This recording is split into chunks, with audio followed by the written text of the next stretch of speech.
સુરતની અડાજણ પોલીસે ઘરફોડ ચોરીના ગુનાને અંજામ આપનાર રેઢા ઘરફોડ ચોરની ઝડપી પાડી તેની પાસેથી ચોરાયેલા 48 લાખની કિંમતના રકમ રિકવર કરી હતી। સુરત પોલીસ કમિશનર અનુપસિંહ ગોહલત, અધિક પોલીસ કમિશનર સહિતનાઓએ આપેલી સૂચનાને લઈ પીઆઈ એને ચાવડાની ટીમ પીએસઆઈ એનડી પટેલના માર્ગદર્શન હેઠળ પેટ્રોલિંગમાં હતી ત્યારે બાતમીના આધારે સહારા દરવાજા ગરનડા પાસેથી આરોપી દેવરાજ ઉર્ફે કાલુ અભિમન્યુ પાટીલને ઝડપી પાડી તેની પૂછપરછ કરતા રેઢાએ 48 લાખની ચોરી કરી હોવાની કબૂલાત કરતા તેની પાસેથી અડાજણ પોલીસે ચોરાયેલા 48 લાખ કબજે લઈ તેની વિરુદ્ધ કાયદેસરની કાર્યવાહી હાથ ધરી હતી। 4/5/2026 રોજ અડાજણ પોલીસ સ્ટેશન વિસ્તારમાં આવેલ પરશુરામ ગાર્ડન પાસેના સેતુ વિલા બંગલામાં 48 લાખ જેટલી માતબર રકમની ઘરફોડ ચોરી થયેલ હોવાની ઘટના બનેલી। ઘટનાની જાણ થતાં અડાજણ તેમજ સુરત શહેર ક્રાઇમ બ્રાન્ચ સહિતના ઝોન 5 વિસ્તારના તમામ ઉચ્ચ અધિકારીઓ સાથેની ટીમો સ્થળ પર પહોંચી ગયેલ। ગુનાની જે ઘટના બનેલ તે ડિટેક્ટ કરવા માટે અલગ અલગ ટીમો બનાવવામાં આવેલી, જેમાં અડાજણ પોલીસની વિવિધ ટીમો આ ગુનો ઉકેલવાની દિશામાં કાર્યરત થયેલ।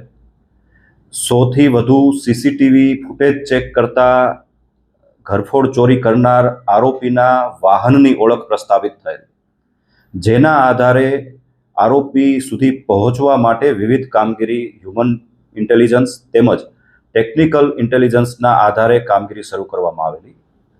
શરૂઆતમાં ગુનો કર્યા બાદ આરોપી મુંબઈ તરફ ભાગી ગયેલ હોવાની હકીકત જણાયેલ, જેના આધારે પોલીસની એક ટીમ મુંબઈ તરફ રવાના થયેલ।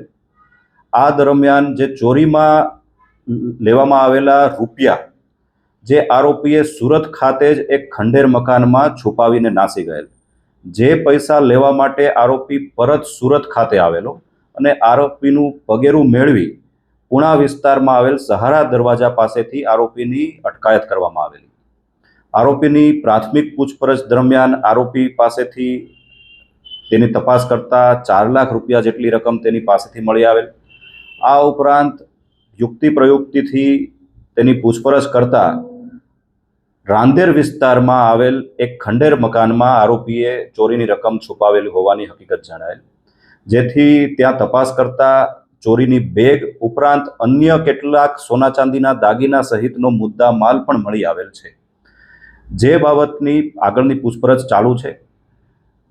તારીખ 18ની રાતની જે ચોરીની ઘટના છે તેની તમામ રકમ 48 લાખ રૂપિયા રિકવર કરવામાં આવેલ છે।